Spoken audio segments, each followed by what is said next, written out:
Okay, we are starting on chapter 45, and that's on page 90 of your PDF. The beam of flashlight was directed away from Stanley's eyes and onto Zero, who was sitting on his knees. The suitcase was on his lap.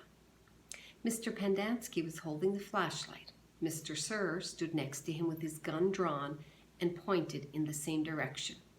Mr. Sir was barefoot and bare-chested, wearing only his pajama bottoms. The warden moved toward Zero. She was also in her bedclothes, wearing an extra-long t-shirt. Unlike Mr. Sir, however, she had on her boots. Mr. Pendanski was the only one fully dressed. Perhaps he had been on guard duty. Off in the distance, Stanley could see two more flashlights bobbing toward them in the darkness. He felt helpless in the hole. "You boys arrived just in the nick," the warden started to say. She stopped talking and she stopped walking. Then she slowly backed away. A lizard had crawled up on top of the suitcase. Its big red eyes glowed in the beam of the flashlight. Its mouth was open and Stanley could see its white tongue moving in and out between its black teeth. Zero sat as still as a statue. A second lizard crawled up over the side of the suitcase and stopped less than an inch away from Zero's little finger. Stanley was afraid to look and afraid not to. He wondered if he should try to scramble out of the hole before the lizards turned on him, but he didn't want to cause any commotion. The second lizard crawled across Stanley's fingers and halfway up his arm. It occurred to Stanley that the lizards were probably on the suitcase when he handed it to Zero. "There's another one," gasped Mr. Pendanski. He shined the flashlight on the box of frosted flakes which lay on its side beside Stanley's hole. A lizard was crawling out of it. The light also illuminated Stanley's hole. He glanced downward and had to force himself to suppress a scream. He was standing in a lizard nest. He felt the scream explode inside him. He could see 6 lizards. There were 3 on the ground, 2 on his left leg, and 1 on his right sneaker. He tried to remain very still. Something was crawling up the back of his neck. 3 other counselors approached the area. Stanley heard one say, "What's going?" and then whisper, "Oh my God." "What do we do?" asked Mr. Pendanski. "We wait," said the warden. "It won't be very long." "At least we'll have a body to give to that woman," said Mr. Pendanski. "She's going to ask a lot of questions," said Mr. Sir, "and this time she'll have the AG with her." "Let her ask her questions," said the warden. "Just so long as I have the suitcase. I don't care what happens. Do you know how long?" Her voice trailed off, then started up again. "When I was little, I'd watch my parents dig holes every weekend and holiday. When I got bigger, I had to dig too, even on Christmas." Stanley felt tiny claws dig into the side of his face as the lizard pulled off of his neck and up past his chin. "It won't be long now," said the warden. Stanley could hear his heartbeat. Each beat told him he was still alive, at least for 1 more second. So, if you could make an inference, what do you think? Why do you think Mr. Sir or Mr. Pendanski or the warden didn't try to take the suitcase? It's not a difficult one. Mr. Pendanski says, "At least we'll have a body to give that woman." Who's that woman? What do you think? Chapter 46 on page 91 of your PDF. So as you're listening to this chapter, I want you to think about Zero's thoughts. So up until this point, we hear Zero does speak and he tells his story, but we don't hear his thoughts. We hear the story mostly from Stanley's point of view. So as you're listening, think about what might Zero be thinking while they're going through this. 500 seconds later, his heart was still beating. Mr. Pendanski screamed. The lizard which had been in the cereal box was springing toward him. Mr. Sir shot it mid-air. Stanley felt the blast shatter the air around him. The lizard scurried frantically across his very still body. He did not flinch. A lizard ran across his closed mouth. He glanced at Zero, and Zero's eyes met his. Somehow, they were both still alive, at least for one more second, one more heartbeat. Mr. Sir lit a cigarette. "Thought you'd quit," said one of the other counselors. "Yeah, well, sometimes sunflower seeds just won't cut it." He took a long drag on his cigarette. "I'm going to have nightmares the rest of my life." "Maybe we should just shoot them," suggested Mr. Pendanski. "Who?" asked the counselor. "The lizards or the kids?" Mr. Pendanski laughed grimly. "The kids are going to die anyway." He laughed again. "At least we've got plenty of graves to choose from." "We've got time," said the warden. "I've waited this long. I can wait another few." Her voice trailed off. Stanley felt a lizard crawl in and out of his pocket. "We're going to keep our story simple," said the warden. "That woman's going to ask a lot of questions. The AG is the Attorney General, so a government official. The Attorney General will most likely initiate an investigation. So this is what happened. Stanley tried to run away in the night, fell in a hole, and the lizards got him. That's it. We're not even going to give them Zero's body. As far as anybody knows, Zero doesn't exist. Like Mom said, we got plenty of graves to choose from." "Why would he run away if he knew he was getting released today?" asked Mr. Pendanski. "Who knows? He's crazy. That's why we couldn't release him yesterday. He was delirious, and we had to keep watch over him so he wouldn't hurt himself or anybody else." "She's not going to like it," said Mr. Pendanski. "She's not going to like anything we tell her," said the warden. She stared at Zero and at the suitcase. "Why aren't you dead yet?" she asked. Stanley only half listened to the talk of the counselors. He didn't know who that woman was or what AG meant. He didn't even realize they were initials. It sounded like one word, a G. His mind was focused on the tiny claws that moved up and down his skin and through his hair. He tried to think about other things. He didn't want to die with the images of the warden, Mr. Sir, and the lizards etched into his brain. Instead, he tried to see his mother's face. His brain took him back to a time when he was very little, all bundled up in a snowsuit. He and his mother were walking, hand in hand, mitten in mitten, when they both slipped on some ice and fell and rolled down a snow-covered hillside. They ended up at the bottom of the hill. He remembered he almost cried, but instead he laughed. His mother laughed too. He could feel the same light-headed feeling he felt then, dizzy from rolling down the hill.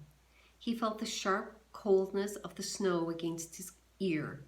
He could see flecks of snow on his mother's bright and cheery face. This was where he wanted to be when he died.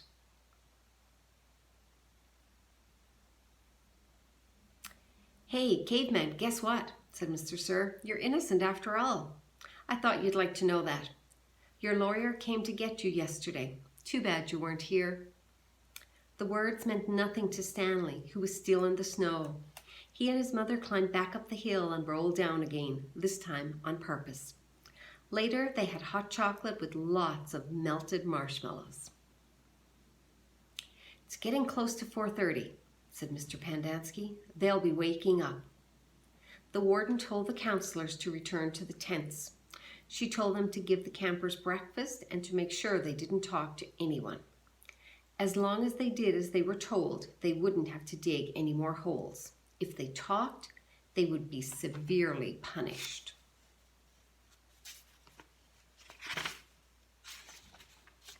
How should we say they will be punished? One of the counselors asked. Let them use their imaginations, said the warden. Stanley watched the counselors return to the tents, leaving only the warden and Mr. Sir behind. He knew the warden didn't care whether the campers dug any more holes or not. She'd found what she was looking for. He glanced at Zero. A lizard was perched on his shoulder. Zero remained perfectly still, except for his right hand, which slowly formed into a fist. Then he raised his thumb, giving Stanley the thumbs up sign. Stanley thought back to what Mr. Sir had said to him earlier, and the bits of conversation he'd overheard. He tried to make sense out of it. Mr. Sir had said something about a lawyer, but Stanley knew his parents couldn't afford a lawyer. His legs were sore from remaining rigid for so long. Standing still was more strenuous than walking. He slowly allowed himself to lean against the side of the hole. The lizards didn't seem to mind. So think about what Zero might have been thinking through all of this. He's there with this suitcase on his lap and lizards crawling all over him. So we know that Stanley took himself back to when he was a little kid. That helped him get his mind off what was happening. What do you think was going on in Zero's mind? All right, chapter 47. Chapter 47 begins on page 93 of your PDF. Towards the end of this chapter, I'd like you to make a couple of predictions. What do you think is going to happen next? The sun was up and Stanley's heart was still beating. There were 8 lizards in the hole with him. Each one had exactly 11 yellow spots. The warden had dark circles under her eyes from lack of sleep, and lines across her forehead and face which seemed exaggerated in the stark morning light. Her skin looked blotchy.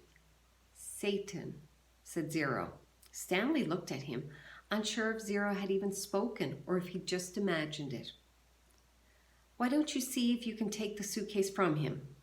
The warden suggested. Yeah, right, said Mr. Sir. The lizards obviously aren't hungry, said the warden. Then you get the suitcase, said Mr. Sir. They waited. Satanly, said Zero. Sometime later, Stanley saw a tarantula crawl across the dirt, not too far from his hole.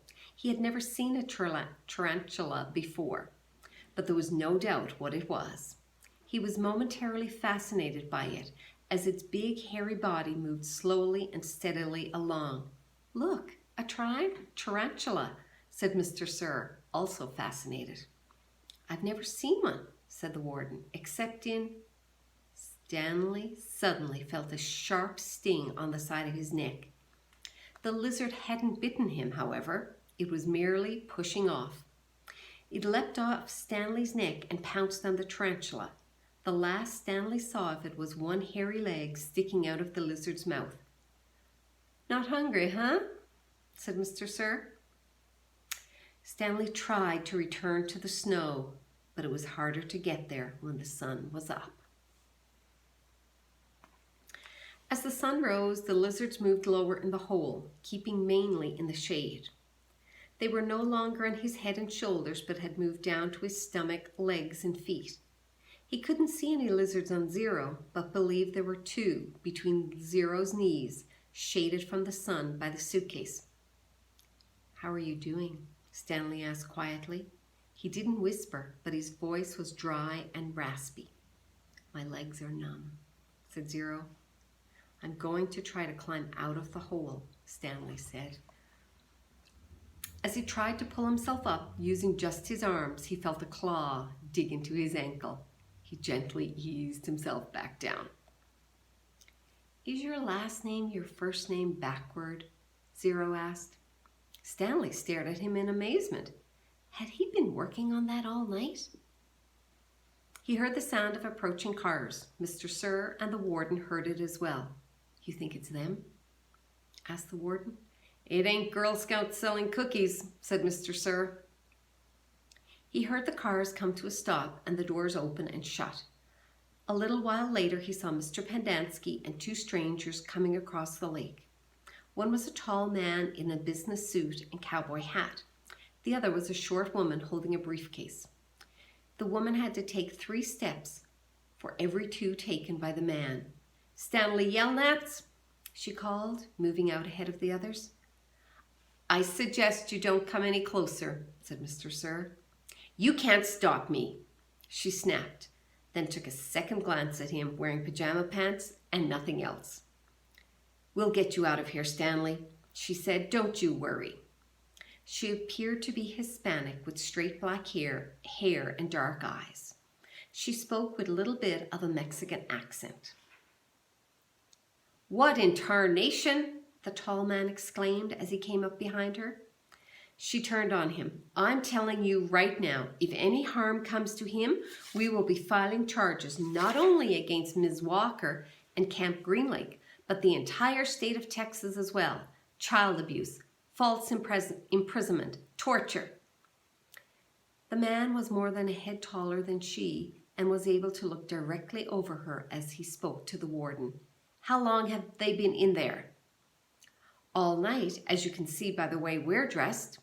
They snuck into my cabin while I was asleep and stole my suitcase. I chased after them and they ran out here and fell into the lizard's nest. I don't know what they were thinking.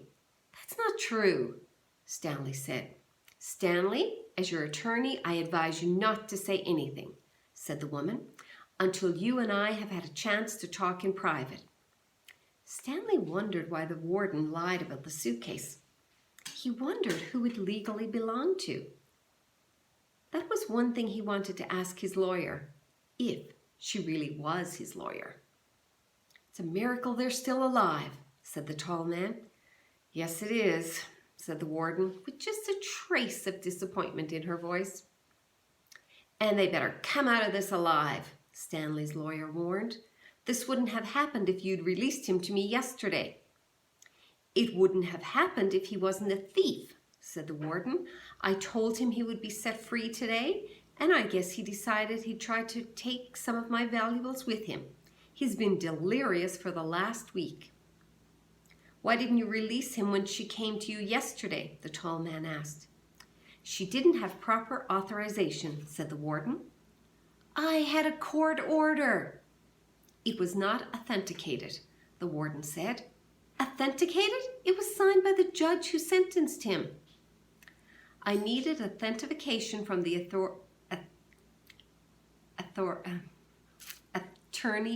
attorney general, said the warden.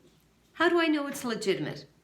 The boys in my custody have proven themselves dangerous to society. Am I supposed to just turn them loose anytime someone hands me a piece of paper? Yes, said the woman, if it's a court order. Stanley has been hospitalized for the past few days, the warden explained. He's been suffering from hallucinations and delirium, ranting and raving. He was in no condition to leave. The fact that he was trying to steal from me on the day before his release proves... Stanley tried to climb out of the hole using mostly his arms so as not to disturb the lizards too much. As he pulled himself upward, the lizards moved downward, keeping out of the sun's direct rays. He swung his legs up and over, and the last of the lizards hopped off. Thank God! Exclaimed the warden. She started toward him, then stopped. A lizard crawled out of his pocket and down his leg. Stanley was overcome by a rush of dizziness and almost fell over. He steadied himself, then reached down, took hold of Zero's arm, and helped him slowly to his feet. Zero still held the suitcase. The lizards, which had been hiding under it, scurried quickly into the hole. Stanley and Zero staggered away. The warden rushed to them. She hugged Zero. Thank God you're alive, she said as she tried to take the suitcase from him. He jerked it free. "It belongs to Stanley," he said. "Don't cause any more trouble," the warden warned. "You stole it from my cabin and you've been caught red-handed. If I press charges, Stanley might have to return to prison. Now I'm willing, in view of all the circumstances, to..." "It's got his name on it," said Zero. Stanley's lawyer pushed past the tall man to have a look. "See?" Zero showed her. "Stanley Yelnats." Stanley looked too. There, in big black letters, was Stanley Yelnats. The tall man looked over the heads of the others at the name on the suitcase. "You say he stole it from your cabin?" The warden stared at it in disbelief. "That's impossible. It's impossible." She couldn't even say it. Well, not very much left. Just a few chapters. Take a minute or two and think about what might be left.